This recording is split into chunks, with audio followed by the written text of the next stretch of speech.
예, 중간고사 대신하는 리포트는 앞에다 내셨죠? 예, 한 사람도 예외 없이 다 제출을 했을 것으로 생각합니다. 아직 내지 않은 학생은 이따 쉬는 시간에 내주시기 바랍니다. 오늘 주제가 지식정보화 시대의 지역발전론인데요. 사실 이 주제는 저한테도 좀 무척 난감한 주제이기도 합니다. 여러분들이 보통 이제 경제학을 가르치는 선생이면 이제 뭐든지 다 알 거다, 그렇게 생각하실지 모르겠지만, 여러분이 생각하는 것보다는 경제학 박사나 경제학 교수들이 경제에 대해서 그렇게 다 아는 것은 아니죠. 자연과학도 그렇습니다만, 생물학을 예를 들면 아주 많은 세부 분야가 있죠. 생물학에도 식물학도 있고 동물학도 있고, 또 요즘은 더 세분화되어서 진화생물학, 또 유전학 뭐 등등 해서 생물학에도 분야가 굉장히 많습니다. 이렇게 식물학 하는 분하고 동물학 하는 분하고 만나서 공통적인 거는 이야기가 잘 되겠지만, 어떤 특정한 세부 영역으로 들어가게 되면 이제 서로 간에 잘 모르는 그런 일들이 많이 있습니다. 경제학도 마찬가지여서 사실 비정규직 문제 같은 것을 다루는 노동시장 이론도 경제학의 한 분야이고, 또 대운하 사업과 같은 그런 국책 사업을 다루는 그것도 이제 미시재정 정책이라 그래서 재정학의 한 분야로서 경제학에 속하고요. 또 요즘 이제 문제가 되고 있는 세계금융공황, 파생금융상품 이런 걸 다루는 금융시장론도 이제 경제정책의 한 분야입니다. 예를 들어서 비정규직 문제를 주로 연구하는 이제 경제학 박사하고 파생금융상품을 연구하는 경제학 교수하고 만나면 대화가 잘 안 되죠. 대화가 잘 안 됩니다. 경제학 전공자끼리 만나서 대화하는 게 경제학자하고 수학자 또는 물리학도하고 이야기하는 것보다 더 안 되는 경우도 많이 있습니다.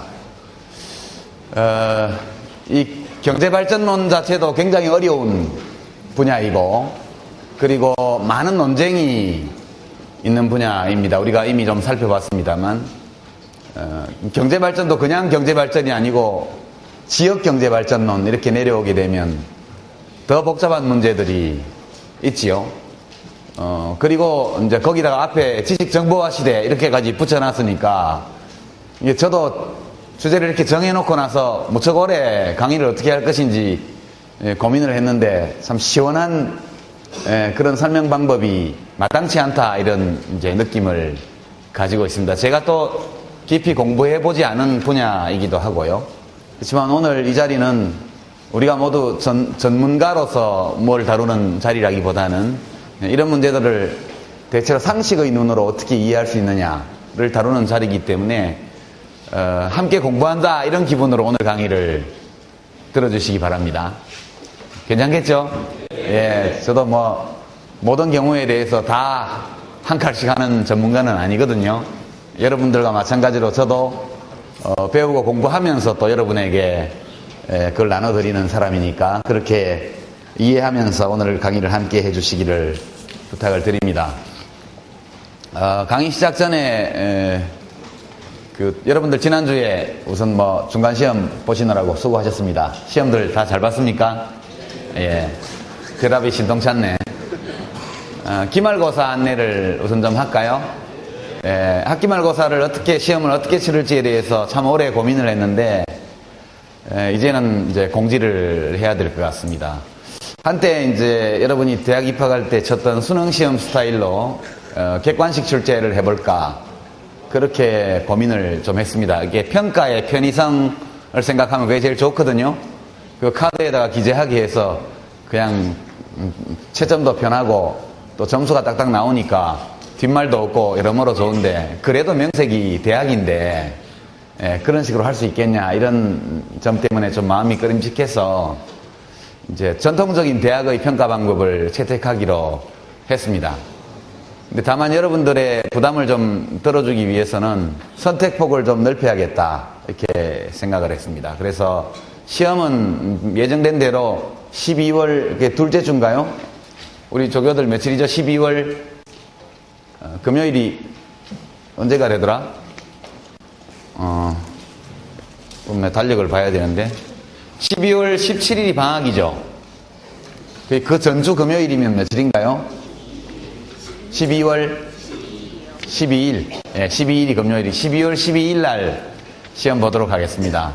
뭐 시험 장소 이런 거는 제 생각 같아서는 이렇게 앉아서 해도 괜찮을 것 같은데 학교에서 뭐라고 할지는 모르겠습니다. 오픈북이고 글을 써서 자기 생각을 적는 거기 때문에 조금 복잡하긴 해도 불편하긴 해도 괜찮을 것 같은데 옆에 자료도 놓고 하려면 좀 좁아서 좀 나눠야 되나 그런 고민을 하고 있습니다. 그건 나중에 추후에 공지하기로 하고요.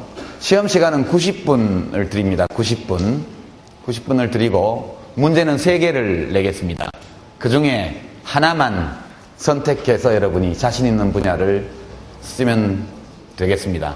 오픈북이기 때문에 여러분이 필요로 하는 모든 자료를 다 가지고 들어올 수 있죠. 이렇게 시험을 보는 이유는 그렇습니다. 대학 교육을 어떻게 볼 것인가 하는 관점은 다양합니다만 제가 보건대는 대학을 졸업하고 대학에서 강의를 듣고 공부를 하면 어느 수준까지 가는 것이 목표냐 할 때 주어진 제한된 시간 안에 주어진 주제 또는 자기가 선택한 주제를 가지고 또 자기가 활용 가능한 모든 자료를 활용해서 얼마큼 깔끔하게 자기 생각을 정리해내느냐, 이게 대학 교육에서 매우 중요한 목표라고 생각합니다. 특히 학부에서는 여러분이 나중에 사회에 진출하셔서 직장 생활을 할 때에도 어떤 보고를 쓸 때 무슨 암기해서 글을 쓰는 것은 아니거든요.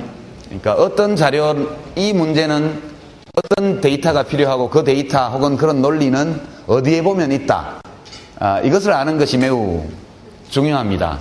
이렇게 문제를 드리면 여러분이 충실히 수업을 듣고 자료를 챙기고 어느 정도 공부를 한 학생이라면 대개 어떤 내용이 어디 있다 정도는 알기 때문에 시간 제한이 있으니까 효율적으로 그 시간을 쓰는 학생에게 유리한 평가 방식이 되겠죠. 그렇게 해서 분량 제한은 특별히 두지 않겠습니다. 시간 제한이 있기 때문에 다 쓰는데 한계가 있을 거고요. 그렇게 해서 여러분이 답안을 작성하시고 나면 뭐 바쁜 학생들은 가시고 그렇지 않은 학생들은 또 모이면 문제풀이 시간을 30분 내지 1시간 정도 간단하게 함께 그런 주제들을 되게 어떤 각도에서 어떤 식으로 다루는 것이 괜찮다, 이런 제 의견을 여러분한테 말씀드리고, 또 답안을 보다 보면 제가 생각하지 못했던 좋은 답안들이 나올 수도 있습니다만 이제 평가 기준은 3가지입니다. 첫 번째는 정합성입니다. 정합성은 그 주제에 대해서 쭉 자기 생각을 기술한 것이 앞뒤가 맞고 조리가 있고 구조가 탄탄한 그런 글이 되도록 해야겠죠. 그건 이제 글 하나의 기준으로 보고요. 둘째는 세부 내용의 타당성입니다. 그러니까 논리가 맞지 않는 또는 뭐 사실 해석이 잘못된 또는 적절치 않은 근거를 끌어대는 이런 것들은 좋은 평가를 받기 어렵죠. 말하고 하는 바를 입증하기 위해서 꼭 필요한 사실관계, 데이터 또는 논리, 해석의 시각 이런 것들을 잘 활용해서 전체적으로 글 하나가 자기 정합성을 가지고 내용적으로 타당한 글이 되어야 되겠습니다. 세 번째 기준은 독창성입니다. 독창성. 수업 시간에 우리가 함께 공부한 것을 잘 요약하는 것도 매우 훌륭한 능력이지만 그 못지않게 표면적으로 관계없어 보이는 것들 또는 뭐 다른 사람들이 보통 고정관념을 가지고 있을 때는 생각하기 어려운 것들을 자기가 거기서 어떤 데이터를 새로 찾아 쓰든가 또는 어떤 새로운 논리, 새로운 시각 이런 것들을 활용했을 때는 또 좋은 평가를 해야 될 것 같습니다. 훌륭한 학생은 선생님이 가르친 것보다 더 많이 배우죠.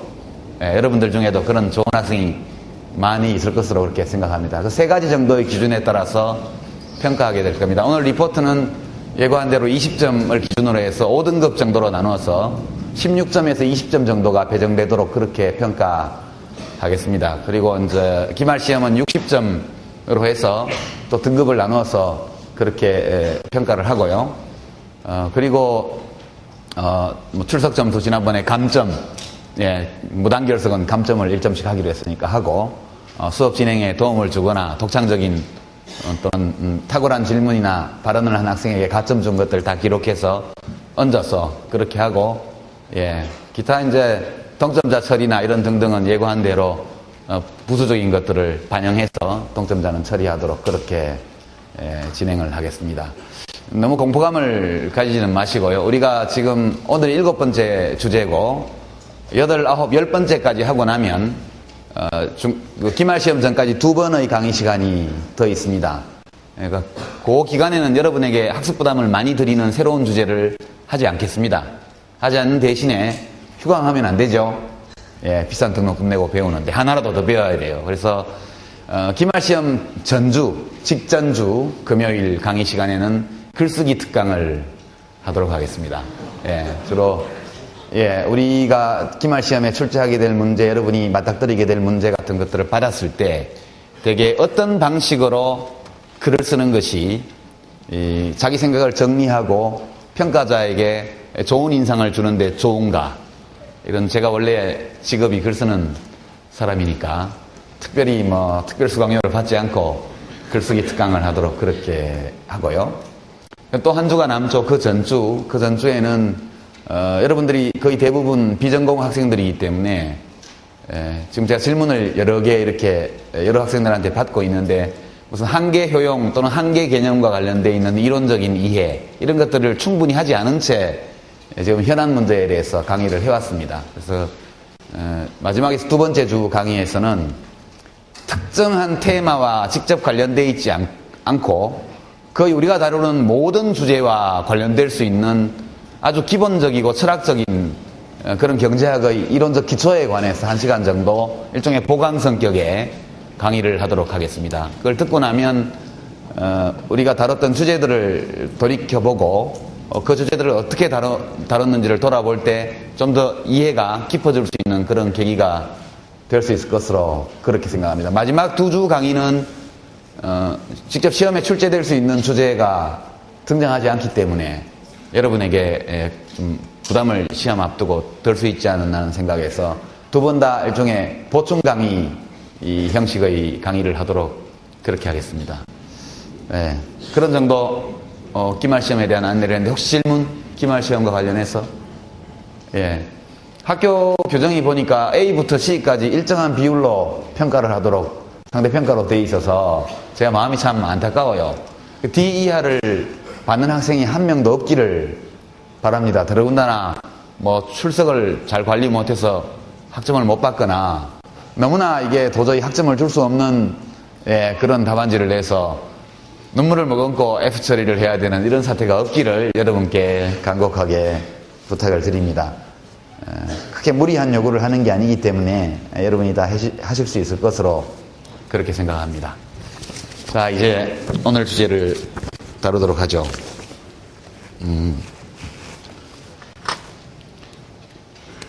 여기 지금 3개의 키워드가 있습니다. 지식 정보화, 지역, 그리고 발전. 3가지 개념이 있는데, 맨 먼저 발전에 대해서 살펴보고, 그 다음에 지역 발전, 그 다음에 지식 정보화와 이것이 어떻게 관련되어 있는지. 최근 보도를 보면 대구가 이제 모든 데이터에서 확실하게 인천에 뒤지는 제3의 도시에서 제4의 도시로 전락했다, 이런 보도가 나오고 지역 언론에서도 매우 큰 관심을 보이고 있지만, 되게 주된 기준이 지역 내 총생산 GRDP라고 말하는 그게 중요한 기준인데요. 그게 이제 전국 꼴찌를 한 게 지금 17년째 되고 있습니다. 대구시가 16개 시도 가운데 전혀 새로운 현상이 아닙니다. 그래서 왜 이런 일이 벌어지는지, 오늘 강의가 끝나고 나서 대구 경제가 왜 이렇게 어려워졌는지, 그러면 잘 나가는 다른 지역은 무엇 때문에 좀 잘 나가는지 상대적으로 이런 것들에 대해서 저렇게 볼 수도 있겠구나 하는 이제 나름의 가설, 이런 것들을 여러분이 마음속에 가지게 되기를 바랍니다. 경제학 공부에도 국어사전이 필요한데요. 우선 발전에 대해서 보겠습니다. 이 development, 이 발전이 뭐냐? 국어사전을 찾아보면 더 나은 또는 더 좋은 상태로 또는 단계로 나아가는 것, 이렇게 되어 있습니다. 대체로 이 개념에는 특별히 문제제기를 할 게 없죠. 어떤 것이 사회나 혹은 경제가 지금보다 더 나은 혹은 더 좋은 상태 또는 단계로 나아가는 것 또는 올라가는 것, 이것을 이제 발전이라고 합니다. 분명히 보면 어떤 나라는 더 나은 상태에 있고 어떤 나라는 못한 상태에 있고 어떤 지역은 더 나은 상태에 있고 어떤 지역은 못한 상태에 있는 게 확실합니다. 낮고 못함, 좋고 나쁨의 차이가 분명히 있죠. 그것은 실체가 있습니다. 그런데 손으로 잘 만져지지도 않고 눈으로 바로 보기도 어렵죠. 좀 더 잘생긴 남학생, 좀 더 예쁜 여학생, 매우 주관적이긴 하지만 눈에 보이죠. 그러나 이런 것들은 직접적으로 존재하는 것은 분명한데 잘 보이지를 않습니다. 직접적으로는. 여러분, 우리가 몸무게가 더 무거운 학생이 있고 더 가벼운 학생이 있는데 직접 들어볼 수가 없죠. 그때 필요한 것이 저울입니다. 저울. 체중계. 체중계에 올라가면 그것을 킬로그램 단위로 나타내죠. 그러니까 우리가 어떤 것, 눈에 직접 보이지 않고 한눈에 파악하기 어려운 어떤 것을 양적으로 비교하려고 할 때는 항상 측정 도구가 필요하고 그 측정 도구로 측정한 것을 기록해서 비교하는 인덱스, 지수, 수치가 필요합니다. 이 발전도 마찬가지로 분명히 더 발전한 곳과 더 덜 발전한 곳 또는 발전하지 못한 곳이 있는데 이것을 무엇을 측정 도구로 해서 어떻게 계량적인 숫자 또는 어떤 크기 이런 것들로 나타낼 거냐, 이것이 굉장히 큰 고민입니다. 항상 이런 문제를 다룰 때는.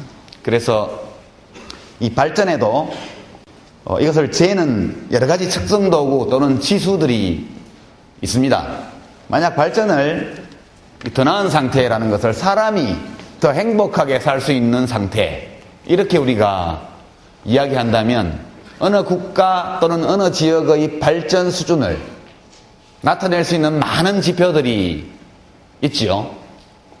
우리가 보통 언론 보도에서는 GRDP, 이따 자세히 다루겠습니다만 GRDP라는 것은 지역 내 총생산, 이것은 그 지역에서 얼마나 많은 부가 생산되었느냐를 가지고 이 발전을 규정하는 이 척도로 삼으려는 삼으려고 할 때 쓰는 인덱스가 되겠습니다. 근데 사실 이제 지표에는 이 발전 수준 또는 더 낮고 좋은 상태를 파악하기 위한 지표에는 두 종류가 있습니다. 하나는 객관적 지표가 있고요. 또 하나는 주관적 지표가 있습니다. 주관적 지표는 간단하죠. 이제 대구 시민들한테 이렇게 묻습니다. 여러분, 대구의 발전 수준이 만족스러우십니까? 이렇게 물어보면 네, 만족스럽습니다. 아닙니다. 만족스럽지 못합니다. 이런 답변이 나올 겁니다. 또는 대한민국 국민으로서 태어나서 대한민국에서 시민으로 살아가는 것이 행복하십니까? 이게 네, 아니요. 이렇게 나오겠죠. 이 주관적인 답변에서 긍정적인 답변이 많을수록 그 사회는 객관적으로 어떻든 거기 살고 있는 주민들에게는 분명히 좋은 상태라고 말할 수 있습니다. 이 지수가 높을수록. 그런 것을 이제 주관적 지표, 이것은 굉장히 조사하기도 쉽고 비교하기도 수월한 그런 겁니다. 근데 왕왕 사람들의 인식은 그 객관적 지표와 동떨어지는 경우가 대단히 많습니다. 실제로 객관적 지표를 보면 괜찮은데 주관적으로는 죽겠다고 아우성을 치고, 때로 객관적으로 보면 별 볼 일이 없는데 사람들은 굉장히 행복한 것도 있습니다. 전 세계를 대상으로 각 국민의 행복지수 조사를 해마다 하는데 1등 한 나라가 옛날에는 좀 다른 이름이었는데 바누아투? 바누아투라는 나라입니다. 그게 아주 조그만 나라인데요. 국민소득도 굉장히 낮고 국토도 손바닥만 하고 그런 어디 뭐 폴리네시아에 있는 작은 섬나라인가 뭐 하여튼 그런데 거기가 1등이에요. 바누아투. 한국보다는 파키스탄이나 방글라데시가 국민들의 행복지수가 훨씬 높습니다. 우리나라는 한 200개국 중에서 중간 이하에 해당합니다. 1인당 GDP 순서로는 세계 30위권이 되는 나라이고 기후 조건도 굉장히 좋고 국토도 아름답고 역사도 길고 그런 나라인데 만족도는 재작년인가 데이터를 보니까 102등 그 정도 나오더군요. 중국이 우리보다 훨씬 높습니다. 약 30위권 들어있죠. 주관적인 것과 객관적인 것은 많이 다르죠. 그래서 사람들은 객관적인 지표를 함께 고려합니다. 이 객관적 지표에도 온갖 것을 다 쓸 수 있죠. 예컨대 범죄율, 범죄가 없는 나라는 기본적으로 긴장도가 덜하고 좀 좋은 나라이기가 쉽습니다. 미국은 범죄율이 엄청 높은 나라죠. 뭔가 문제가 있다는 뜻입니다. 어느 사회에서 갑자기 범죄율이 치솟으면 그 사회가 어떤 비정상적인 또는 바람직하지 않은 어떤 상황에 직면해 있다는 것을 의미합니다. 뭐 도로율, 뭐 인터넷 초고속 인터넷 접속률, 그죠? 그것은 굉장히 그 사회가 편리한 의사소통을 할 수 있는 상태에 있는 나라다. 물가 수준, 또 뭐 상하수도 정비율, 그러니까 또는 뭐 심지어는 길거리에 돌아다니는 65세 이상 할아버지 할머니 중에 이빨이 빠지고 없는 개수, 평균적으로 65세 이상 할머니 할아버지들 중에서 이빨이 몇 개 없냐, 그것도 굉장히 의미 있는 지표입니다. 그것은 그 사회의 복지 수준을 한눈에 가늠할 수 있는 척도 중에 하나거든요. 교통사고율, 수질오염도, 대기오염도, 이런 것들은 사람이 길 가다가 차에 치여 죽을 확률, 또 물과 공기가 오염되어서 질병에 걸릴 확률과 관계되어 있는 것이죠. 빈곤율, 빈곤율도 매우 중요한 지표 중에 하나고요. 대도시의 녹지율, 뭐 이런 것도 될 수 있고요. 주요 질병의 발병 또는 전문용어로 유병률, 그 사회의 결핵 환자가 전체 인구의 몇 %냐, 기생충 감염률이 몇 %냐. 우리 대한민국은 1960년대 기생충 감염률이 약 90% 가까웠다고 제가 한번 언제 얘기한 적 있죠? 없나요? 그 당시에 여러분들은 잘 모르겠지만 기생충 퇴치협회라는 게 있었습니다. 제가 초등학교 다닐 때에는 학교에서 성냥갑처럼 생긴 통하고 조그만 비닐봉지를 다 나눠줘가지고 대변을 받아오라고 그랬죠. 그래서 그걸 받아와서 담임선생님한테 제출하면 그걸 기생충 퇴치협회에 다 보냅니다. 거기서 감염 검사를 한 다음에 감염된 학생들은 학교에 가면 알약을 이만큼씩, 지금은 구충제가 초콜릿처럼 맛있는 거 하나인데 그때는 회충약 따로, 요충약 따로, 뭐 편충약 따로 다 있었어요. 여러 개 걸리면 약을 이만큼 먹어야 돼요. 그래서 90% 가까운 기생충 감염률을 20년 동안에 1% 미만으로 떨어뜨린 나라가 대한민국입니다. 대단한 나라죠. 이 UNDP 역사상 이렇게 짧은 기간에 완벽하게 기생충을 정복한 나라가 없었다고 그럽니다. 우리나라는 구충제 생산에 굉장한 비교 우위를 가지고 있는 나라고요. 기생충 퇴치 사업에 아주 좋은 시스템을 가지고 있는 나라여서 이걸 그 해외 원조에 많이 씁니다. 실제로 한국의 기생충력은 매우 우수합니다. 이걸 너무 잘해가지고 문제가 생겼죠. 기생충 퇴치협회가 80년대 들어와서 할 일이 없어졌습니다. 전국의 지역 조직까지 다 가지고 있었던 막강한 단체였는데 기생충이 다 없어지니까 기생충을 퇴치하는 사업이 없어졌죠. 그래서 그것이 이름을 싹 바꿨습니다. 그것이 오늘날의 건강관리협회. 여러분 건보공단에서 국민건강보험에서 무료 건강검진 하라고 할 때 안내장에 보면 16개 시도의 지부조직이 다 있습니다. 이 기생충 퇴치협회입니다. 전신이 이야기하다 보니까 이렇게 됐는데, 또 우리나라만큼 빠른 시간 안에 출생률을 세계 최저로 떨어뜨린 나라도 없었죠. 그 일을 열심히 하는 것이 가족계획협회. 박정희 대통령 시절에는 부녀회장님이 시골에서 어느 집 며느리가 둘째 낳았다 그러면 총알같이 와서 손잡고 수술하러 데리고 왔죠. 그렇게 열심히 해서 출생률이 낮아지면 표창을 했습니다. 그렇게 극성스럽게 한 결과 출산율이 세계 최저가 되어가지고 그 가족협회가 해체되기 일보 직전 같습니다. 일이 없어서. 요즘 인구보건복지협회인가 이렇게 이름을 바꿔가지고 출산 장려 운동을 굉장히 열심히 하고 있습니다. 이런 데이터들이 다 영아 사망률, 그죠? 영아 사망률 이런 것들도 굉장한 중요한 지표입니다. 근데 이제 그런 모든 지표 중에서 가장 널리 쓰이는 것이 GDP입니다. GDP. 특히 그 중에서도 1인당 GDP. 객관적 지표의 왕.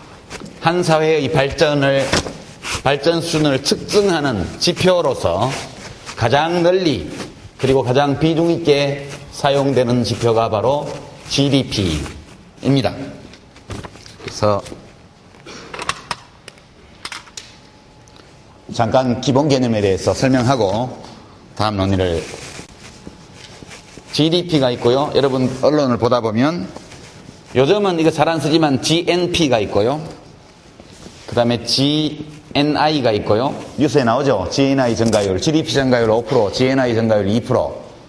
그렇게 나옵니다. 그 다음에 GRDP를 보기로 하죠. 이것은 이제 G는 gross, D는 domestic,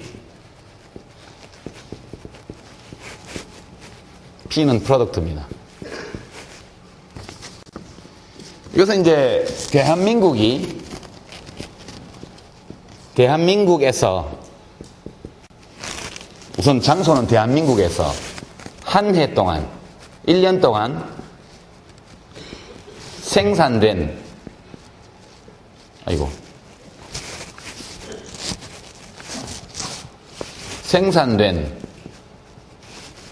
부가가치 또는 최종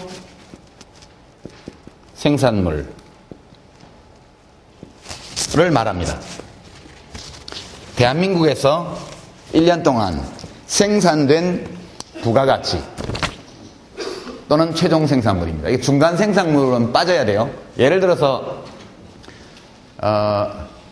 쌀 재배를 하는 농민들이 1억 원어치 쌀을 생산을 했습니다. 거기는 농기구, 농약 이런 거 하나도 안 쓴다고 가정하고 그냥 맨 땅에 가서 손으로만 해서 그렇게 그 1억 원어치 생산했다고 그러죠. 그걸로 이제 쌀국수 회사가 그걸 쌀을 사가지고 다 국수로 만들었어요. 국수가 2억 원어치가 됐습니다.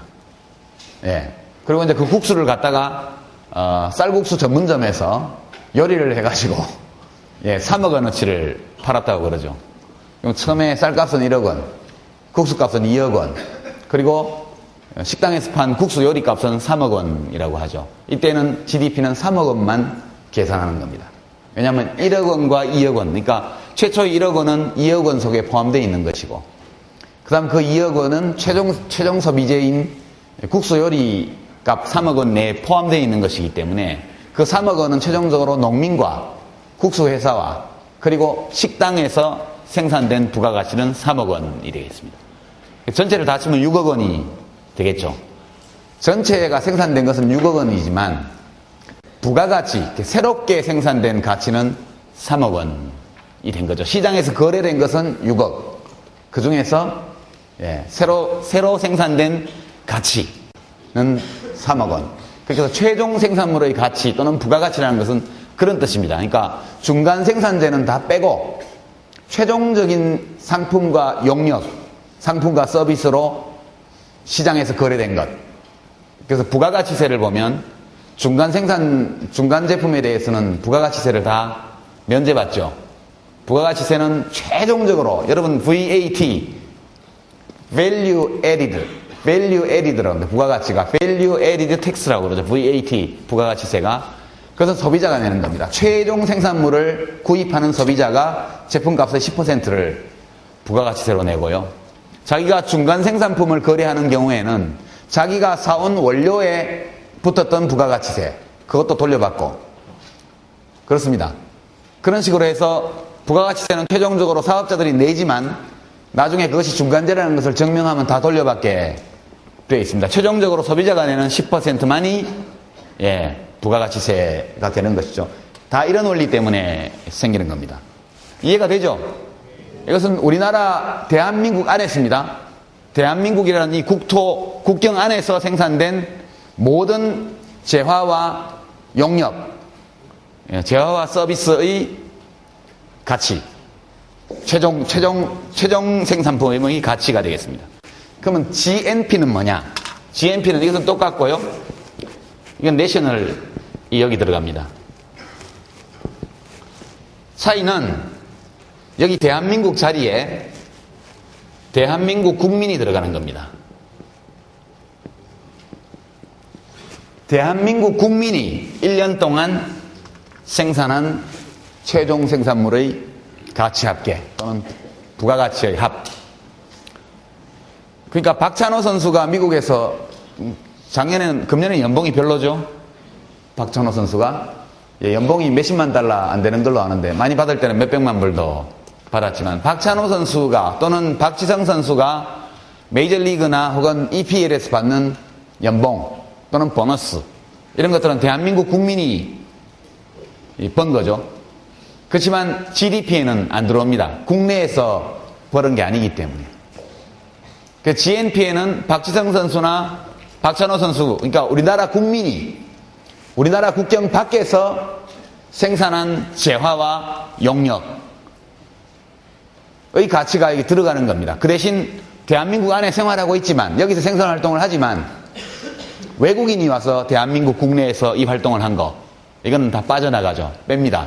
예를 들어서 네팔에서 온 산업연수생이 여기서 받은 봉급 또는 미국 투자자가 우리나라 주식을 사가지고 배당을 받은 거 이런 건 다 밖으로 빠져나갑니다. 이것은 GDP에는 들어가지만 GNP에는 포함되지 않죠. 기준이 내셔널이기 때문에 국적이 기준입니다. GDP는 domestic이라는 것은 공간을 나타내는 거기 때문에 공간적으로 대한민국 국경 안에서 이루어진 것은 전부 다 GDP에 들어갑니다. 차이를 아시겠죠? 예. 이 GDP를 요즘 즐겨 쓰는데 보통 GNP는 안 씁니다. 두 가지 이유 때문인데요. 하나는 국제 간 거래 또는 노동력의 이동이 워낙 많아졌기 때문에 과거에 비해서 이제는 GNP와 GDP의 차이가 커지는 경우가 많이 있습니다. 그래서 국내 경기의 변동이라든가 이런 것들과 무관하게 국내는 불경기인데 밖에 나가서 많이 벌면 GNP는 올라가는 수가 있습니다. 그 둘 사이의 차이가 커져서 GDP를 쓰는 게 낫다 그런 거고요. 두 번째는 GDP가 GNP보다 국내의 다른 경제 변수와의 관계가 훨씬 밀접합니다. 고용, 실업률 이런 거 있죠. 또는 물가 등등과의 관련성이 GNP보다는 GDP가 직접적이고 밀접하기 때문에 그 어떤 척도 또는 지표로서의 쓰임새가 GDP가 더 우수합니다. 그래서 보통 언론 보도나 어떤 학술 논문에서 다 GDP를 쓰는 경향을 보이죠. GNI는 뭐냐? GNI는 Gross National Income입니다. 인컴, 국민 총소득. 이것은 GNP, GDP나 다 똑같은 개념인데 차이가 뭐냐? 교역 조건을 반영한 겁니다. 교역 조건. 교역 조건이라는 것은 우리가 밖에 내다 파는 물건이 있고 사오는 물건이 있죠.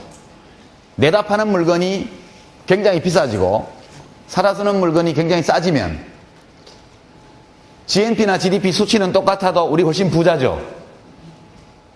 훨씬 부자입니다. 달러 베이스로, 국제통화 베이스로 우리가 파는 핸드폰 값이 막 오른다든가 또는 반도체 값이 막 오른다든가 이러면 국민소득이 막 올라가요, 저절로. GNI를 계산을 하면. 유가가 막 오르면 우리 GNI는 내려가게 되어 있습니다. 총체적으로 우리가 파는 물건과 사는 물건 사이에 사는 물건이 비싸지고 파는 물건이 싸지면 GNI는 내려가게 되어 있습니다. 우리가 사오는 물건은 허해지고 우리가 파는 물건이 비싸지면 그러면 우리의 GNI는 올라가게 되어 있습니다. 여기 차이 나는 것은 교역 조건을 반영했다. 그 차이밖에 없고요. 그래서 여러분이 언론 보도를 보실 때 GNI 성장률이 GDP 성장률보다 우리는 늘 좀 뒤떨어지는 경향이 있습니다. 그래서 근본적으로는 지난 한 10여 년간 유가와 원자재 가격이 계속 올랐기 때문이죠. 유가는 2002년도에 약 30불 하던 것이 금년초에는 150불 가까이 갔다가 지금 65불 수준으로 다시 반토막이 몇 달 사이에 나긴 했습니다만 쭉 상승세였습니다. 철강, 비철금속 등등의 국제 원자재도 가격이 계속 상승해 왔기 때문에 교육 조건이 우리에게 불리한 쪽으로 많이 진행이 되어서 GNI 성장률이 지난 10여 년, 15년간 GNP, GDP 성장률보다 훨씬 낮은 상황이 지금까지 계속되어 왔다 이렇게 말씀드릴 수 있습니다. GRDP는 GDP하고 같습니다. 그로스, 그 다음에 리저널이 들어갑니다. 네, 똑같습니다. Domestic Products. 리저널이 들어간 것은 GDP가 국민국가 전체를 대상으로 이 지표를 산출하는 것이라면 GRDP는 임의적으로 분할한 공간적 범위 안에서 저걸 내는 겁니다. 그러니까 16개 시도를 기준으로 16개 시도의 GRDP를 낼 수 있고요. 236개 시군구 단위로도 저걸 낼 수 있습니다. 근데 이제 시군구 단위로 내는 거는 안 하고 있죠. 지금 서비스가 이루어지는 거는 다 16개 시도를 대상으로만 이 계산이 이루어지고 있죠. 그래서 이제 서울부터 시작해서 제주까지 16개 시도별로 해마다 GDP 통계와 거의 쌍둥이라고 할 수 있는 미니어처라고 말할 수 있죠. 똑같은 구조를 가진 GRDP 통계가 나옵니다. 자, 이제 여러분 GDP, GNP, GNI, GRDP에 대해서 세부적으로 찾아보면 제가 설명하지 않은 작은 요소들이 많이 차이들이 있지만 크게 보면 이렇게 요약할 수가 있는 것이죠. GNP는 국민국가라는 공간적 단위 안에서 이루어진 경제활동을 얼마나 활발했는가를 측정하는 도구이고 GNP는 대한민국 국민이라는 인적인 집단이 얼마만큼을 생산했느냐를 재는 것이고 GNI는 위에 두 가지를 국제 거래 환경, 국제 물가 수준 이런 것들을 감안해서 실질적인 크기로 좀 변형한 것이고요. GRDP는 GDP를 행정구역 단위로 쪼개서 계산하는 것입니다. 내용은 똑같습니다. 이 국민소득 계정이라고 그러는데 이거를 GDP, GNP, GNI 이런 것들을 국민소득 계정이라고 얘기를 합니다. 이 계산표를. 여기는 많은 문제가 있습니다. 문제를 자세히 설명하지는 않겠지만 이것이 좋은 척도이긴 한데 좋은 지표이긴 한데 이것만 가지고 한 사회의 발전 수준을 측정하기에는 너무나 무리라는 거죠. 경제적 발전 수준조차도 이 지표만으로는 완벽하게 포착해낼 수 없다. 이런 문제가 있습니다. 주로 한 4가지 정도 GDP, GNP 통계가 경제 발전 수준을 재는 척도로서 가지는 문제, 그래서 한 10여 가지 정도가 지적이 되고 있지만 여기서는 한 4가지 정도 아주 중요한 비판들을 잠깐 살펴보도록 하겠습니다. 경제적 발전 수준을 측정하는 도구로서의 국민소득 계정, GDP의 문제라는 것은 주로 크게 4가지 문제가 있습니다.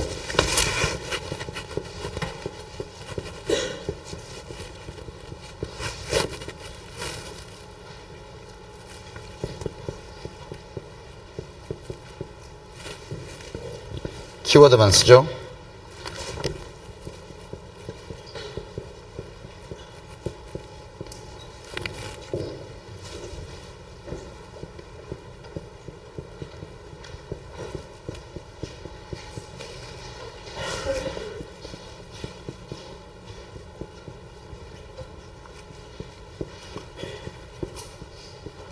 첫 번째 문제는 GDP 통계는 시장에서 거래된 재화와 용역의 가치만을 보는 겁니다. 근데 우리가 소중하게 우리들의 복지를 증진시키는 많은 재화와 용역 중에서 시장에 거래 안 되는 게 많죠. 어떤 게 있습니까? 주부의 가사노동. 주부의 가사노동. 요즘 남자도 가사노동을 많이 합니다만 여하튼 소위 DIY, Do It Yourself, DIY라고 일컬어지는 폭넓게는 자기 스스로 생산하고 자기 스스로 소비하는 자급자족적 생산. 이거는 시장에서 거래 안 되죠. 그러니까 이제 이게 GDP 통계에는 전업주부들의 또는 전업 남자의 그 노동의 가치가 전혀 반영되어 있지 않습니다.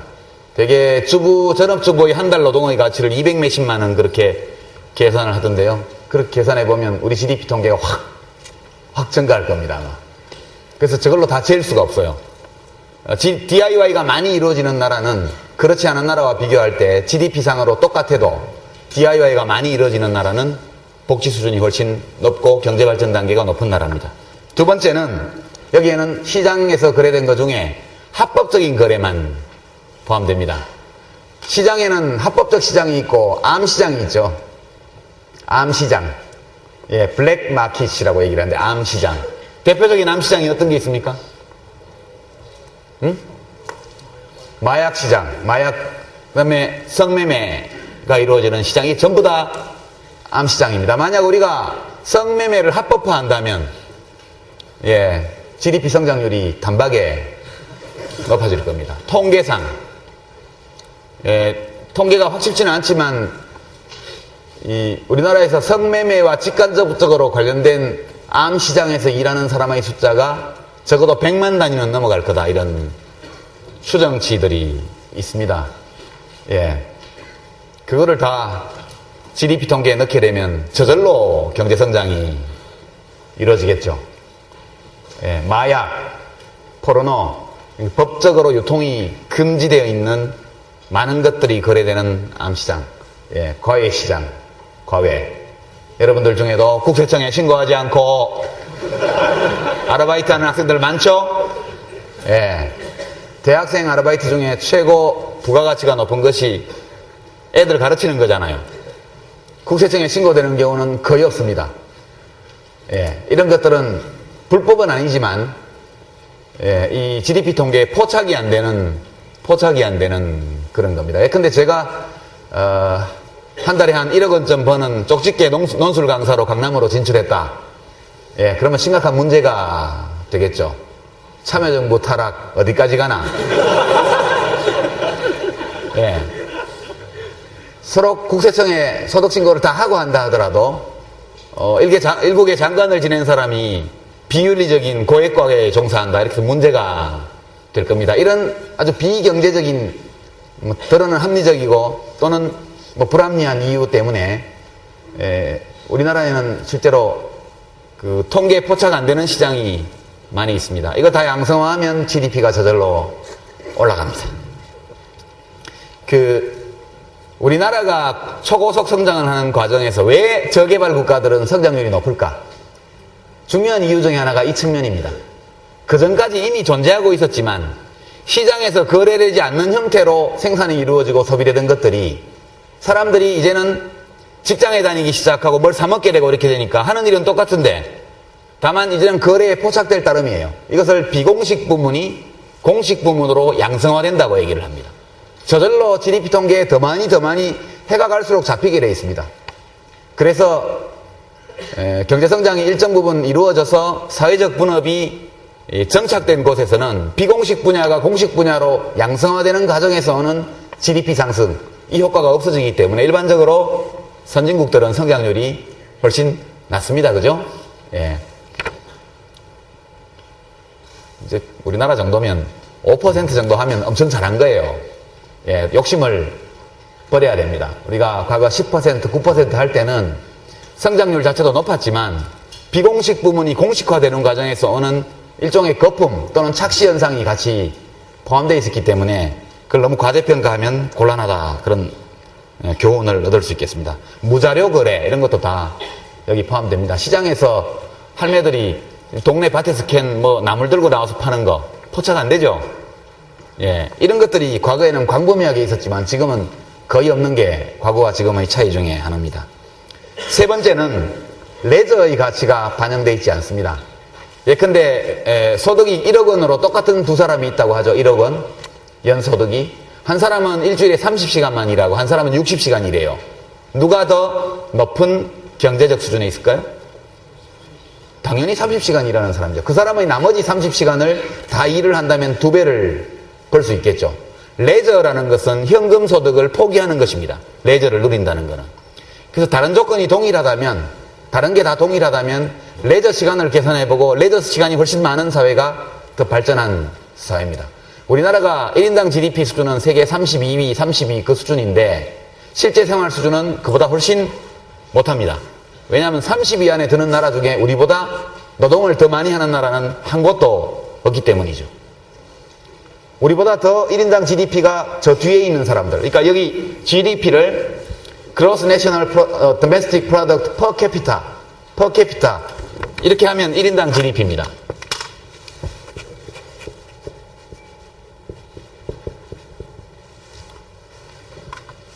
이 per capita는 라틴어죠. 한 사람당 그런 뜻입니다. 그러니까 1인당 GDP가 우리가 32위, 30위권이라 하더라도 대개 한 50위권에 있는 나라 중에 우리보다 더 노동시간이 긴 나라는 거의 없습니다. 대한민국 국민은 현금 소득은 많지만 레저 시간이 굉장히 부족하기 때문에 실제 이 GDP 통계만큼 높은 경제적 수준에 있는 것은 아니다. 그렇게 말할 수 있고요. 네 번째는 생산의 부작용. 이게 이제 주로 환경 파괴와 많이 관련된 겁니다. 어떤 기업이 제가 어릴 때에는 대구 신천 상류 상동에 염색 공장이 들어왔는데 어느 날 파란 물이 흐르고 다음 날은 빨간 물이 흐르고 지금 대백이 있는 그 앞에서 주로 목욕하고 놀았는데 지금 같으면 상상할 수도 없는 일입니다. 그리고 나서 종이공장, 폐지재생공장이 중동에 들어오고 나서 지금은 다 없어졌습니다. 전혀 정화되지 않은 폐수들이 그냥 흘러 들어왔습니다.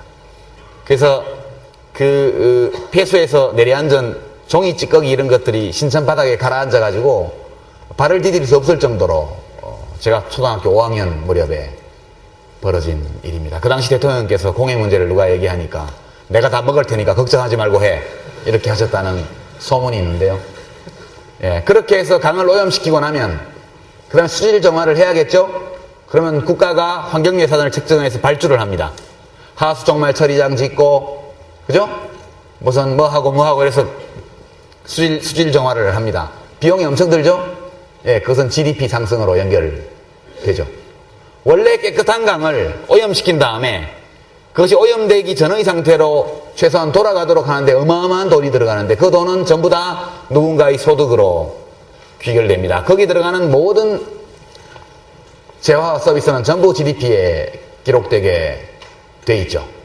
그래서 환경가치가 이 GDP 통계에는 전혀 포함되어 있지 않습니다. 어찌 보면 환경을 많이 파괴할수록 GDP는 올라가는 측면이 있습니다. GDP 올리면서 파괴하고 파괴한 거 복구하면서 또 GDP 올리고 이 외에도 아주 많은 문제점들이 지적이 되고 있는데 왜 쓰냐?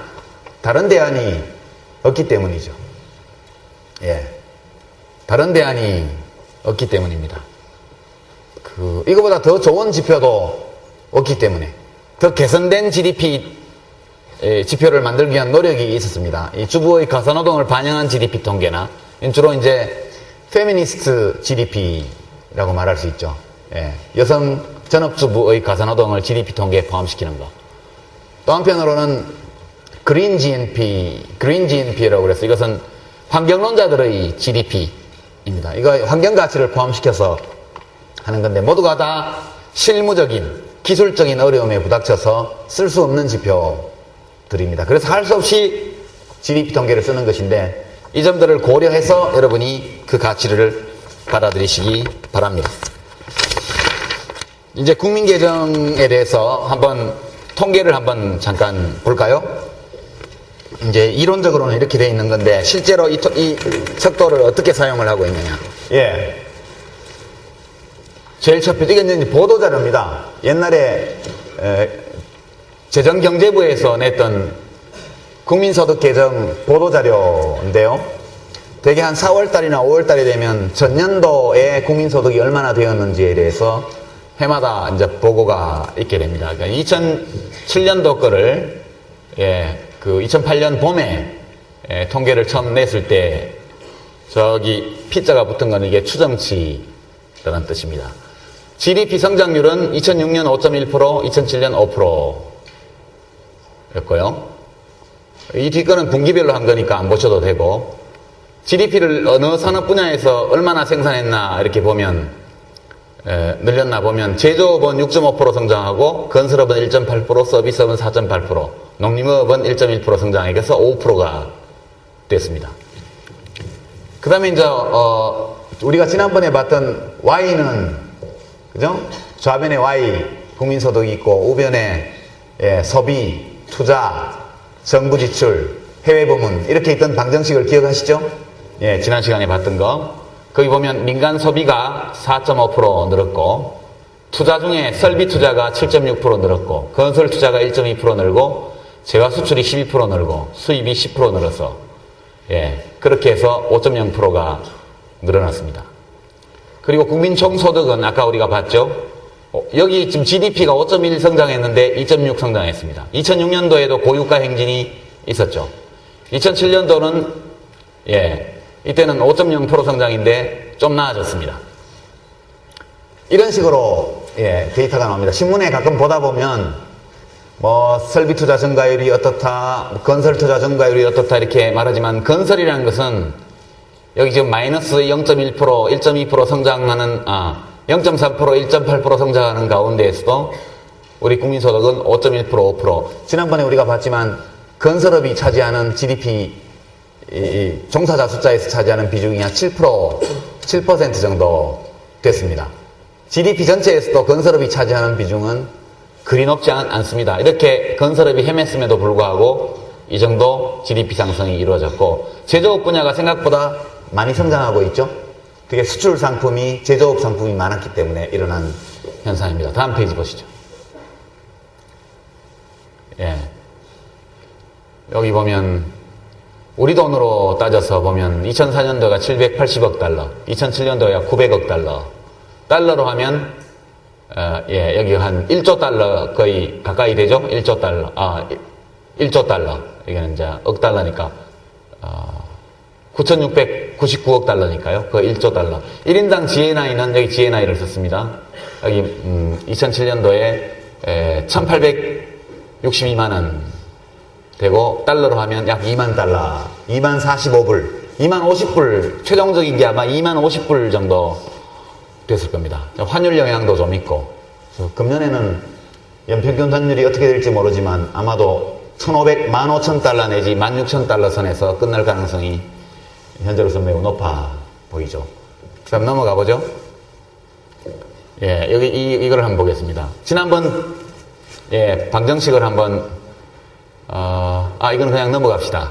이건 아까 본 거를 자세히 보는 거니까요. 요거 보시면 요거 2000년 가격이 기준입니다. 인플레 물가 인상 때문에 수치가 높아지는 것을 이제 보정해서 2000년 물가 수준을 100으로 하고 이제 그 나머지를 거기 다 맞춰서 가격 대비를 해서 성장률을 계산을 한 겁니다. 각 전년도 같은 분기 대비 성장률인데요. 보시면 GDP는 이 꼭지점을 연결하는 선으로 이렇게 움직였고 GNI는 그하고 어떨 때는 심하게 이쪽은 막 올라가는데 이쪽은 막 내려오고 이렇게 요동을 칩니다만 전체적으로 보면 되게 4% 내지 5% 선에서 성장을 하고 2003년도가 특히 낮았죠. 이때가 카드채 위기 때문에 금융공황 위기론이 돌고 이래서 경제가 매우 안 좋았던 때가 2003년도입니다. 그리고 나서 중간 등락이지만 대체로 이런 선에서 왔습니다. 다음. 이것도 아까 본 거니까 넘어가도록 하죠. 이제 요거 한번 봅시다. 주요 지출 항목별 성장률 추이. 요게 이제 민간 소비가 얼마나 늘었냐. 그 다음에 요게 총 고정자본 형성이라는 게 투자를 말하는 겁니다. 투자가 얼마나 늘었냐. 수출입이 어떻게 됐냐 이걸 보는 겁니다. 민간 소비가 보면 역시 2002년도에는 꽤 높았지만 불황으로 가면서 2002년도 경기 성장률이 낮으면서 2003년도, 4년도가 굉장히 낮습니다. 그리고 이제 투자도 보면 건설 투자가 들쭉날쭉하는 가운데 굉장히 부진했고요. 설비 투자가 2000년도에 굉장히 높았지만 그 뒤로는 매우 부진합니다. 이게 우리나라가 성장률이 좀 지체되고 경제가 어려웠던 현상을 반영하는 거죠. 수출은 잘 나갔죠? 성장률이 뭐 두 자리 계속 여기 이렇습니다. 보통 10% 이상 많으면 20%까지 수출 성장을 하게 돼요. 주로 이 분야에서 굉장히 활발했기 때문에 그나마 어느 정도의 경제 성장이 이루어진 걸 반영하고 있습니다. 다음. 이것도 그냥 넘어가죠. 여기 잠깐만 올려보세요. 이게 시계열표인데요. 좀 더 올려보세요. 여기가 76년부터 나와 있네요. 71년부터 있구나. 여기 보시면 연간으로 보시죠. 이때가 8.2, 이게 4.5죠? 굉장히 낮죠, 이때가? 이때가 제1차 오일 쇼크가 났을 때 아마 그 무렵인 걸로 추정이 되고요. 거기 잠시 회복했다가, 여기 1980년에 마이너스 1.5가 됩니다. 이때 5.18이 일어났던 해입니다. 1979년이 굉장히 큰 불황이었고요. 30% 수준의 인플레이율을 기록했던 해입니다. 그때가 1979년 제2차 중동전쟁이 나면서 친미 국가에는 기름 안 준다. 그래서 우리나라가 그 이스라엘을 하고 단교하고 그 대만도 또 뭐 문제가 생기고 막 그랬습니다. 여하튼 그 미국 편드는 나라들하고는 오펙 국가에서 거래 안 하겠다 이렇게 해서 그때 굉장히 큰 어려움에 우리가 빠지게 됩니다. 그리고 나서 그 다음에 보시죠. 그 다음 1980년대 와서 이제 성장률이 굉장히 높습니다. 이때가 삼저호황이라 그래서 환율 낮고 유가 낮고 뭐 낮고 이래가지고 성장을 많이 했을 때고요. 그 다음 쭉 되게 이 정도의 성장률을 기록을 합니다. 밑으로 내려보시죠. 위로 올려보시죠. 2005년 5.1, 5.0. 2000년대에 들어와서는 되게 성장률이 부진을 면치 못하고 있죠. 이때 98년도가 IMF 왔을 때입니다. 97년에 IMF 오고 마이너스 6.9. 그리고 빨리 회복해서 9.5가 됐는데 이때 소비가 굉장히 많이 늘었습니다. 카드 돌려막기. 사람들이 소득이 줄었는데 소비를 엄청 해가지고 이때 위기가 2001년, 2002년 이때 현실화가 되고요. 거기서 겨우 회복된 게 2006년, 2007년 이렇게 되겠습니다. 다음 넘어가 보죠. 이거는 이제 경제활동, 그러니까 GDP 성장률에 어느 분야가 얼마나 기여했느냐 이거 보는 건데요. 2007년도를 한번 보죠. 여기 5% 성장인데 이때 농림업은 기여한 게 없고 관공업이 좀 제조업하고 기여를 했고요. 이런 것들이 조금 있고 서비스업이 제일 많이 기여를 합니다. 넘겨보시죠. 그게 끝인가요? 다음 페이지. 이것만 보고 이제 넘어가도록 하겠습니다. 2007년도만 보도록 하죠. 내수 분야가 3.6, 투자가 0.7, 그 다음에 수출 수입의 차가 1.4죠. 5%니까 5% 작년에 성장을 했으니까 3.6에 여기 0.7하면 4.3 되나요? 여기 차이가 1.4죠? 그럼 한 넘네. 이게 왜 넘지? 통계상 불일치형인데 0.7 내수가 3.6 4.3 4.3에 1.4가 되는데 통계상 오차가 있어야 되는데 왜 없지 이게? 수출, 수입. 이건 좀 뭐가 좀 이상하다. 5.0. 내가 통계표를 처음에 볼 때는 문제가 없었는데 작년 걸 볼까요? 이게 내수. 작년에 5.1, 여기가 4.1, 1.1, 5.2. 여기도 역시 안 맞네. 여기 마이너스 0.3이 있으니까. 그래도 안 맞는데 우리가 뭘 좀 잘못 읽고 있는 것 같은데. 이건 넘어갑시다. 나중에 다시 보고, 이거 봅시다. 이거를 보면 좀 나을래나? 다시 봅시다. 2000년 가격 기준으로. 내수 2.5, 2007년도에. 성장 0.53. 수출 4.7. 조금 내려보시죠. 이게 통계가 이렇게 돼 있구나. 내수가 이 두 개를 합친 거네요. 그죠? 내수가 최종 소비 지출 민간과 총 자본 형성 이걸 다 합친 게 내수네. 2.0, 0.5에서 합쳐서 2.5가 되고요. 수출이 4.7인데 여기서 수입을 빼야 되는데 좀 내려보시죠. 최종 수요. 기여율. 예, 그렇게 되고 기여율을 보면 상대적 비중이 내수가 34.3%. 그 다음에 총 자본 형성이 6.7%. 재화 서비스 수출이 65.7%. 이것도 100%가 안 맞네. 우리가 해석을 잘못했나? 이것도 34.3과 65.7을 합치면 이게 맞네. 그죠? 내수 중에서 최종 소비 지출이 27.6.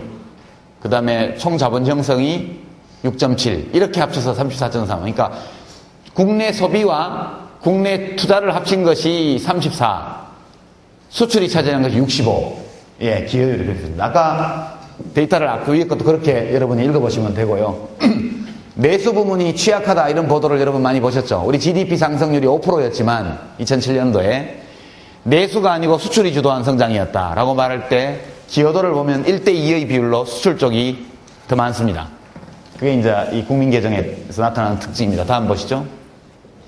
예, 이건 그냥 넘어가고요. 쭉 넘겨보십시오.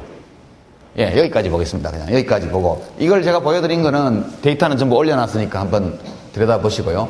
국민계정에서 GDP, GNP, GNI, 또 지난 시간에 우리가 봤던 좌변에 공급이 있고 우변에 수요, 소비 수요, 투자 수요, 정부 지출, 해외 부문 이렇게 연결되어 있던 그 방정식이 실제로 여기 어떻게 반영되어 있는가 이걸 한번 살펴본 겁니다. 그리고 대개 그런 모든 지표에서 제일 중심적인 역할을 하는 것은 GDP 통계가 되겠습니다. 다음 자료를 한번 보여주시죠. 이게 이제 시도별 GRDP입니다. 이런 것을 메타 통계라고 그러는데요. 메타 통계. 비평에도 메타 비평이 있죠. 메타라는 것은 한 단계 올렸다는 뜻입니다. 국세청이나 통계청 홈페이지에 국가 통계 포털에 들어가 보면 GRDP 통계가 있습니다. 근데 저는 그전에 그걸 못 느꼈었는데 모르고 있었는데 이걸 하다 보니까 지금 문제를 느낍니다. 저 통계청에서 발표를 할 때 지역별 GRDP 통계만 내놓지 1인당 퍼캐피타로 계산해서 내놓지를 않아요. 그 해마다 발표를 하는데 증감률이 해마다 어떻게 되는지도 통계를 안 냅니다. 굉장히 불친절한 통계죠. 연구자들이 알아서 하라 그런 뜻입니다. 특히 달러 베이스로 할 때는 굉장한 애로사항이 따라요. 연간 그 평균 환율을 어떻게 계산하는지에 따라서 다 달라지기 때문에. 그래서 연구자들이 내는 논문에 보면 통계들이 들쭉날쭉한 경우가 대단히 많습니다. 국가기관이 어째서 메타 통계를 내지 않는지 그래서 이해가 통 안 되는데요. 그래서 바빠서 정리를 하다 보니까 96년부터는 2001년까지는 메타 통계를 내놓은 자료가 있습니다. 동아일보. 그래서 그걸 참고를 했고요. 뚝 뛰어서 2006년도는 원화로 계산을 한 데이터를 16개 시도별로 봤습니다. 1996년부터 보면 여기 대구를 보시죠. 7,594. 예, 달러 베이스입니다. 이게 없죠? 더 낮은 데가. 예, 더 낮은 데가 아무리 찾아도 없습니다. 97년도 역시 꼴찌, 98년도 꼴찌, 99년도 꼴찌, 2000년도 꼴찌, 2001년 꼴찌, 2006년도 통계를 지금 제일 최근 통계인데요. 여기 1124만원. 전국 평균이 1775만원. 전국 평균은 약 3분의 2 수준이고 압도적으로 높인 곳은 울산. 그 전까지는 경남이 괜찮았어요. 그죠? 경남이 전국에서 가장 높았죠. 근데 갑자기 98년도부터 경남이 거의 꼴찌로 갑니다. 왜냐? 울산이 광역시로 분리되었기 때문에. 울산이 지금 3,862만원. 전국 평균의 2배가 넘죠. 예, 그러니까 이제 대구는 울산에 몇 분의 1이죠, 이게? 예? 3분의 1이 안 되죠? 3분의 1이 좀 안 됩니다, 그죠? 예. 약 3.5분의 1 정도에 해당됩니다. 근데 이제 이 GRDP 통계는 과연 그 지역의 경제적 발전 수준을 말해주는 걸까요? 물론 말해주는 거죠. GDP 통계가 그 국가의 경제 수준을 말하는 것처럼. 그러나 아까 말한 GDP 통계의 허점은 GRDP 통계에서도 그냥 다 있는 거죠. 이걸 보고 대구가 전국에서 제일 가난하다. 그렇게 말할 수 없죠. 여기 통계는 안 가져왔지만 지역별, 시도별 지출국민소득이라는 통계도 있습니다. 그러니까 이것은 생산한 액수고요. 사람들이 돈을 벌어서 쓴 액수를 보면 대구는 상당히 높아요. 왜냐? 대구 시민이 울산 회사의 주식을 많이 가지고 있으면 생산은 울산에서 이루어지지만 분배는 대구에서도 함께 받게 되는 거죠. 대구가 이렇게 낮은 이유는 기업이 없기 때문입니다. 간단히 말해서 거기서 재화와 용역의 생산이 이루어지지 않기 때문이죠. 이것은 전부 다 재화와 용역이 생산된 것을 잡아내는 통계인데 대구는 재화와 용역이 생산되는 공간으로서의 기업이 별로 없기 때문에 이 GRDP 통계는 이게 노태우 대통령 시절에 꼴찌됐죠. 91년도인가에 꼴찌돼서 지금까지 계속 꼴찌입니다. 만약 경북을 보시죠. 경북은 대구보다 훨씬 높죠. 대구에 거의 2배 가까이 되죠. 왜냐하면 산업시설이 포항 뭐 등등 이런 구미 이런 경북 지역에 있기 때문입니다. 근데 구미에 회사 가지고 있는 사람은 대구에 살죠. 예, 법물동, 지산동 이런 데도 살고 황금동에도 살고 예, 그렇습니다. 그리고 이제 대구 내에서도 시군구별로 해보면 아마 수성구 같은 데는 굉장히 낮을 겁니다. 생산이 성서공단이라든가 뭐 이런 데서 그나마 이루어지잖아요. 그렇지만 대구에 돈 있는 사람은 다 수성구에 산다. 이렇게 경북대학 교수님들도 수성구에 무지하게 많이 사시던데요. 생산이 이루어지는 건 여기죠. 북구인가요? 예, 그렇지만 주거지는 수성구죠. 그러면 수성구가 제일 가난하냐? 그렇지 않죠. 아마 대구 시내에서 시군구 자치구별 GRDP 통계를 내면은 아마 수성구가 꼴찌일지는 모르지만 거의 꼴찌는 확실합니다. 거의 기업이 거의 없다시피 하기 때문에. 그렇지만 수성구가 제일 못 사는 동네냐? 제일 잘 사는 사람들이 있는 동네죠. 이 GRDP 통계에는 그런 허점이 있습니다. 근데 여러분 보도 보시면 대구 17년째 꼴찌 이래가지고 뭐 정권 차원에서 차별했다 뭐다 이런 얘기 나오는데 죄송한 말씀이지만 여기서 잡고 있을 때 꼴찌 됐고요. 계속 꼴찌고 또 잡아도 꼴찌입니다. 이명박 정부 끝나는 그날까지 꼴찌일 거고 그 뒤에도 꼴찌를 면할 전망은 거의 없다. 현재로서는. 이것이 객관적으로 지표가 말해주는 것입니다. 이 경제성장률 용어 설명을 저거 좀 끌어다 주시죠. 예, 자료는 됐고요.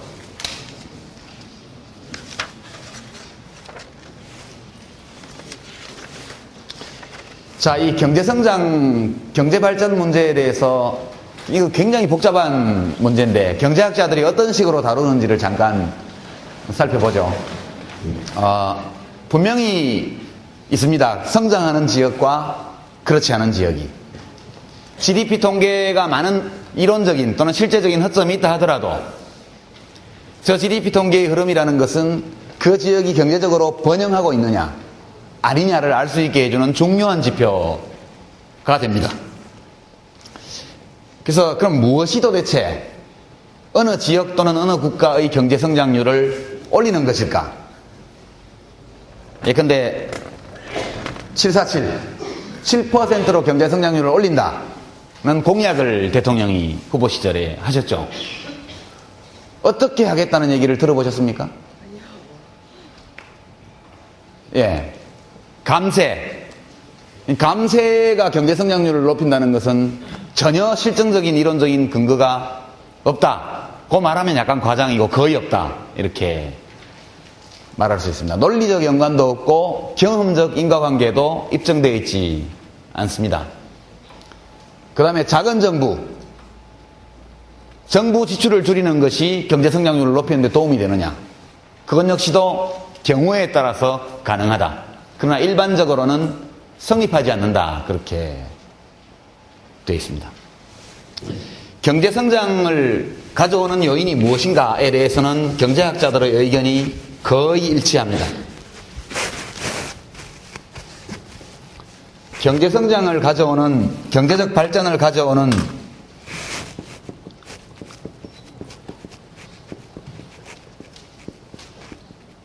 경제 성장을 부르는 요인. 첫 번째는 자연자원. 아주 이것은 전통적으로 있던 시각입니다. 그렇죠. 자연자원이 풍부한 곳은 낫죠. 뭐 사우디아라비아 같은 데는 가만 정부는 아무것도 안 하고 있었는데 국제 원유값이 2배로 올라가지고 GDP 성장률이 30%, 35% 고도성장, 세계 최고의 고도성장을 그거 합니다. 러시아의 성장률이 푸틴 집권하에서 높았던 것도 고유가와 관계가 굉장히 깊죠. 그렇습니다. 예. 이제 그 통계만 보고 있으면, 야, 무슨 두바이 같은데 예, 사우디아라비아도 25%인데 우리나라 5%가 뭐야? 예. 그거는 경제성장의 요인을 살피지 않아서 그런 것이죠. 자연자원은 언제나 경제성장에 중요한 역할을 합니다. 그 중요도가 지금은 과거보다 많이 떨어졌지만, 두 번째는 노동력.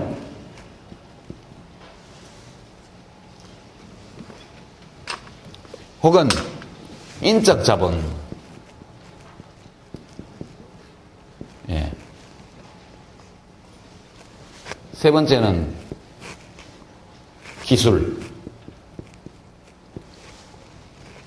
이 세 가지가 어느 지역의 경제성장을 가져오거나 또는 경제적 몰락을 가져오는 요소다라는 데에는 아무도 부정하는 사람이 없고 모든 경제학자들의 의견이 통일되어 있죠. 근데 문제는 어디냐면 이것들이 서로 어떤 관계를 맺고 있느냐, 이것들이 어떤 방식으로 경제성장에 영향을 미치며 이 독립변수라면 독립변수라고 할 수 있는 이 변수들이 어떤 관계를 맺고 있느냐에 대해서는 의견이 굉장히 다양합니다. 그래서 경제발전을 가지고 오는, 경제발전을 시키겠다는 목표를 제시할 때 어떻게 하겠다는 것이 달라질 수밖에 없는 것이죠. 이 요소들이 어떤 관계를 서로 맺고 있느냐에 따라서 시각이 다르면 서로 다른 해법이 나오게 되어 있습니다. 그래서 그 자세한 내용은 제가 설명은 안 하겠습니다만 시각이 매우 다양하다. 그 요새 와서는 이 인적 자본에 관해서도 조금 다른 시각이 제시되고 있고, 그래서 추가적으로 플러스 알파로 나온 주장들이 사회자본, 소셜 캐피털이라고 얘기합니다. 또는 심지어는 창조자본,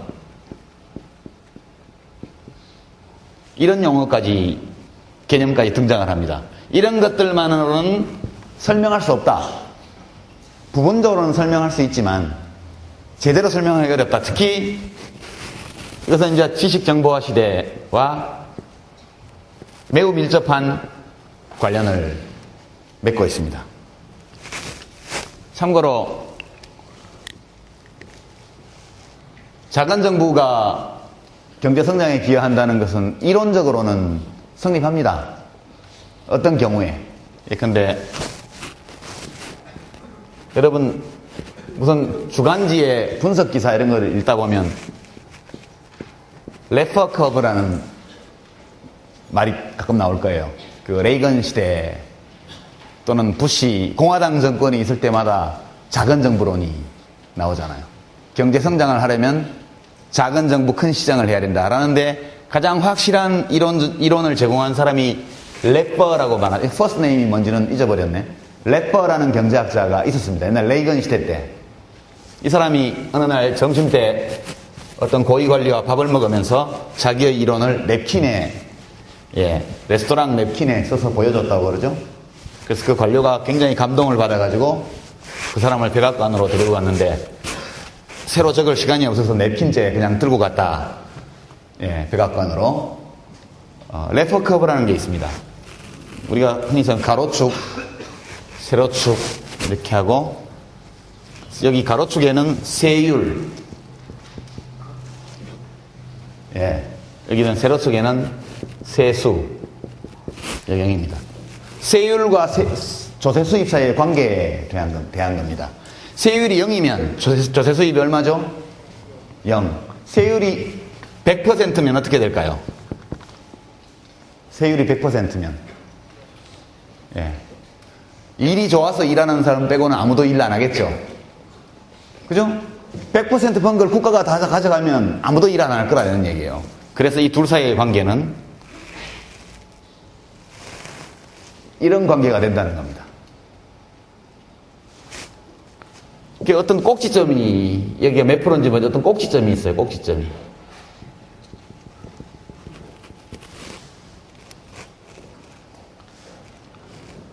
이야기는 사람들이 세율이 높아지면 높아질수록 자기가 돈 벌었는데 국가가 뺏어가는 게 많으니까 일을 덜 하게 된다는 뜻입니다. 그래서 세율 증가에 따라서 세수가 쭉 느는 게 아니고 일정 부분 가면 감소하기 시작한다는 거죠. 속도가. 그래서 어느 점에 가면 더 이상 세수가 늘지 않고 세율을 더 올리게 되면 사람들이 일을 진짜 안 하게 돼서 소득 자체가 별로 발생을 안 하니까 당연히 세율이 계속 높아질수록 세수도 떨어진다. 이런 얘기입니다. 만약 미국이 여기 있다면, 미국이 현재 여기가 A라고 그러죠. A점에 있다면 이때 세수를 올리는 길은 세율을 올린다 내린다? 세율을 내리면 세수가 올라가게 돼 있어요. 그죠? 세율을 내리면 사람들이 너무 좋아. 와, 국가가 돈 뺏어가던 게 줄었어. 열심히 일해야지. 이제 그전에는 1억 원 벌면 4천만 원, 3천만 원 뺏어가는데 이제는 2천만 원 밖에 안 뺏어가니까 더 열심히 일해야지. 내 몫이 커지니까. 이렇게 해서 일한다는 논리입니다. 그러니까 미국이 만약 여기 있다면 세율은 여기 TA가 되겠죠. 여기서 내려주면 된다는 겁니다. TB까지 내려줘도 세수는 똑같다는 거죠. 훨씬 낮은 세율인데 조세 수입이 똑같다면 GDP는 엄청나게 많이 성장해 있어야 그 성립이 되겠죠.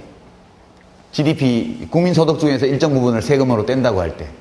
이것이 작은 정부론, 감세론의 이론적 근거입니다. 이것이 레이건 대통령에게는 너무나 감동적이었던가 봐요. 그래서 세율을 막 내렸죠. 법인세도 깎아주고 상속세도 깎아주고 뭐도 깎아주고 다 해서 세금을 내렸습니다. 세수가 어떻게 됐을까요? 세수가 줄었죠. 미국이 여기 있었던 것이 아니고 여기 어디 있었다는 얘기입니다. 또는 여기 어디, 여기 B, 여기 있었다는 뜻입니다. 미국은 조세 부담률이 OECD 국가 중에 가장 낮은 나라입니다. 한국 빼고. 네, 한국 빼고 가장 낮은 나라죠. 그렇게 세율이 낮은 나라에서 감세 정책을 채택한 거죠. 국민소득이 팍팍 늘고 그래서 세수가 증가한 것이 아니고 이 레퍼 커브는 트리비얼한 겁니다. 공자님 말씀이라는 거죠. 옳은 얘기인데 현실적으로 아무 의미가 없다는 뜻입니다. 이게 유명한 일화인데 어떤 사람이 둘이서 기구를 타고 놀고 있었어요. 공중에 있죠? 기구 타는 거. 한참 가다가 길을 잃어가지고 어딘지를 모르게 됐어요. 마침 내려다 보니까 농부 간 사람 있더란 말이죠. 저기요, 지금 저희 어디 있어요? 농부가 또 쳐다보니 당신들 지금 기구 위에 있잖아. 옳은 말이죠? 예, 그것은 참입니다. 그 명제는 당신들은 지금 기구를 타고 있다. 예, right. 그리고 아주 정확하죠. accurate. but useless. 그러니까 이 과학의 영역에는 그런 것들이 왕왕 있습니다. right, accurate, but useless. 옳고 정확한 얘기인데 아무짝에도 쓸모가 없는 얘기라는 겁니다. 이것은 그걸 트리비얼하다고 합니다. 논리학에서는. 아무 의미가 없는 이야기예요. 우리가 어디 있는지를 모르는 한. 레퍼는 미국이 여기 있다고 생각했지만 실제 미국은 여기 있었던 거죠. 우리가 수요곡선은 우하향한다. 이것은 알고 있죠. 공급곡선은 우상향한다. 가격과 비교할 때 공급량과 수요량은. 그렇지만 그 수요곡선이나 공급곡선이 어떤 모양을 가지고 있고 어디에 놓여 있는지는 모른다고 그랬습니다. 마찬가지로 레퍼커브라는 것은 있겠지만 이것이 구체적으로 이 꼭지점이 세율이 30%에 있는지 40%에 있는지 70%에 있는지 알 수가 없어요. 이 레퍼커브의 모양이 이렇게 생겼는지 모른다는 얘기입니다. 더더군다나 이렇게 생겼던 간에 현재 세율이 어느 위치에 있는지를 확정하기 어렵다는 얘기죠. 이것은 옳은 얘기지만 트리비얼한 것입니다. 아무 의미가 없는 것이죠. 이거에 따라서 감세를 했죠. 감세를 하니까 어마어마한 재정 적자가 발생했습니다. 이것은 이제 공화당 정권이 들었을 때마다 반복된 일입니다. 지난 몇십 년간. 세수가 감소하니까 재정 적자가 나게 되고, 그죠? 재정 적자가 나면 돈을 빌려와야 되죠. 미국 정부가. 그죠? 돈을 빌려오려면 어떻게 됩니까? 이자율을 많이 줘야 되죠. 미국의 이자율이 높아지면 유럽, 중동에 있던 돈들이 미국으로 막 갑니다. 이자율이 높아지니까. 그러면 다들 달러를 구하려고 미국에 돈 꺼주려면 달러가 있어야 되니까. 그러면 달러 가치가 오르게 돼 있습니다. 국제적으로 달러가 비싸지게 돼 있어요. 그럼 미국이 수출이 어떻게 되겠어요? 수출이 안 되죠. 미국 달러가 비싸진다는 얘기는 미국의 물가가 올라가는 거하고 똑같습니다. 국제시장에서. 미국 물건을 사기 위해서는 달러가 있어야 되니까. 그래서 발생한 것이 무역적자. 이 메커니즘은 서로 연관되어 있어요. 감세, 재정적자. 재정적자를 차입으로 메꾸기 위해서는 금리를 올리고 미국의 금리가 올라가면 달러값이 올라가고 달러값이 올라가면 미국 제품이 수출이 안 돼서 무역적자가 엄청나게 생겼습니다. 그래서 레이간 시대에도 쌍둥이 적자. 그죠? 여러분 아시죠? 쌍둥이 적자. 클린턴이 들어와서 겨우겨우 원상복구 시켰죠? 다시 아들 부시가 들어와가지고 또 아버지 부시 때의 2배가 넘는, 레이건 시대의 2배가 넘는 쌍둥이 적자를 또 발생시켰습니다. 그래도 맥케인 후보가 40% 넘게 지지율이 나와요. 희한하죠? 우리나라 같으면 10%도 안 나올 텐데. 예, 우리나라처럼 화끈하게 왔다 갔다 하는 데는 그렇게 안 나올 텐데. 그렇습니다. 그것이 감세론이 만든 미국 사회의 모습이거든요. 지금 우리나라에서 감세론을 가지고 경제성장을 한다는 얘기는 이런 것들을, 이 레퍼 커브가 그 경제학자들의 뒷머리에 들어있는 것입니다. 대한민국의 조세부담률이 20%가 조금 넘는데, 예, 거기서 15%로 깎아준다 그러면 사람들이 일을 더 열심히 할까요? 상속세를 깎아주는 거하고 똑같은 논리인데요. 사람들이 왜 돈을 버느냐? 자식한테 물려주려고 번다. 자식한테 물려줄 수 없다면 왜 벌겠냐? 이렇게 나오는 거죠. 여러분들은 어떻습니까? 자식한테 물려주려고 돈 벌어요? 상속세율을 올리면 자식한테 많이 물려줄 수가 없기 때문에 사람들이 돈을 덜 모은대요. 돈을 덜 벌고. 그것이 상속세를 깎아주는 논리적 근거입니다. 예, 미국의 부자들은 상속세 깎지 말라고 성명을 내죠. 빌 게이츠를 비롯해서 미국의 유명한 부자들이 공화당 정권이 상속세를 사실상 폐지하는 법안을 내려고 그러니까 반대 성명을 냅니다. 그 사람들은 어차피 상속세를 안 내요. 왜냐? 다 기부하니까. 빌 게이츠가 지금 일선에서 물러나서 하는 일이 자선사업 아닙니까? 자기 전 재산을, 거의 전 재산을 자식들한테는 겨우 먹고 살 만큼 좀 도와주고 전 재산을 재단에 기부해서 그 재단이 가난한 사람들을 돕는 일을 하고 자기가 거기 났습니다. 그런 사람들에게 상속세는 아무런 의미도 없는 것이죠. 상속세를 깎아주면 경제성장이 올라간다 이런 얘기는 대한민국 부자들의 이데올로기적인 또는 가치의 편협함을 반영하는 겁니다. 왕왕 사람들이 어떤 주장을 할 때에는 그 사람을 우리가 이해해야 합니다. 왜 저럴까? 나쁜 사람이라고 생각하지 말고 그분들로서는 그렇게 말할 수밖에 없어요. 가치관이 그렇기 때문에. 우리가 에일리언, 외계인이 나오는 영화를 보면 다 무섭죠? 에일리언 1, 2, 3, 4. 그 여배우 누구예요? 시고니 위버가 나오는 에일리언 1, 2, 3, 4. 그 다음에 뭐 톰 크루즈가 나오는 우주전쟁, War of the World. 그죠? 영화들을 다 보면 에일리언들은 무서워요. 막 그냥 땅속에 파고 들어가서 지구를 쪼개고 막 사람을 막 핏바라먹고 전부 다 그렇습니다. 왜 그럴까? 실제 에일리언이 그럴까? 아무도 모르죠. 그죠? 본 적도 없으니까. 물론 칼 세이건 같은 사람이 컨택트 그런 소설을 써서 거기는 평화롭게 접촉하죠. 우리 ET는 굉장히 우호적이죠. ET는 굉장히 우호적입니다. 근데 우리가 영화나 문학 작품에서 보는 외계인의 모습은 인간의 모습입니다. 인간의 상상 속에 존재하는 인간의 모습. 우리 자신이 지금까지 수십만 년을 살아오면서 에일리언들에게 그렇게 했거든요. 코르테즈라는 스페인 사람은 400명 데리고 가서 100만 명의 아즈텍 문화를 완전히 멸망시켰잖아요. 다 죽이고. 인류의 진화의 역사에서 인간은 언제나 외모라든가 피부색이라든가 언어라든가 이런 것들이 다른 집단을 만날 때 적대적으로 했습니다. 죽이고 빼앗고 약탈하고 그렇게 살아온 것이 인간의 역사입니다. 우리들의 마음속에는 익숙한 것에 대해서 우호적으로 하고 낯선 것에 대해서 적대적으로 하라는 행동 매뉴얼이 우리 유전자 속에, 뇌 속에 프로그래밍 되어 있습니다. 진화 과정에서. 우리가 과학기술이 발달해서 10,000광년, 20,000광년 떨어진 곳에 지구와 유사한 환경에 있는 어떤 행성에 간다면 틀림없이 그렇게 할 겁니다. 과거 우리끼리 했던 것처럼 정복할 거예요. 그러나 만약 수만 광년 떨어진 거리를 단시간에 건너올 수 있을 정도로 높은 과학기술 수준을 가지고 있는 어떤 외계 생명이 있다면 결코 그렇게 행동 안 할 겁니다. 왕왕 보면 사람들이 공포에 사로잡혀서 어떤 얘기를 하거나 절박하게 뭔 얘기를 할 때 그것이 일부러 하는 거짓말이라기보다는 그 사람의 내면을 반영하는 것이다. 이명박 대통령께서 상속세 없애주고 뭐 깎아주고 종부세 없애주고 뭐 이런 거 하면 경제가 잘 될 거라고 생각하는 것은 그분이 그럴 때 일 열심히 하는 분이라서 그래요. 실제로는 그렇지 않습니다. 우리 많은 사람들이 오로지 자기의 이기적 욕망을 위해서 일하는 게 아니에요. 먹고 살기 위해서 돈 벌어야 되지만 오로지 먹고 살고 돈을 모은다는 목적 때문에 일하지 않습니다. 우리들은 일하면서 그 안에 많은 인간적 가치를 녹여내고 있고 우리들의 삶 속에서 자기가 번 돈으로 많은 인간적 가치를 실현하는 이타적인 일들을 하면서 사는 존재거든요.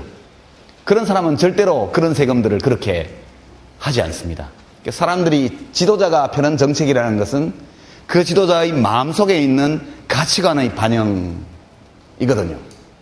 우리가 만약 감세를 계속해 나간다면 거의 미국과 유사한 상황에 직면하게 될 것이다. 저는 그렇게 생각하고 있고요. 종부세 폐지로 인해서 이미 대구시의 복지정책에는 심각한 장애가 이미 발생하고 있다는 점을 여러분께 함께 말씀을 드립니다. 좀 쉬고 아까 빗금 자본, 노동력, 천연자원, 거기에다가 창조자본, 지식자본 이런 얘기를 했죠. 사회적 자본. 그 맨 아래쪽 부분을 이따 쉬고 나서 강의 시간에 마저 다루도록 그렇게 하겠습니다. 수고하셨습니다.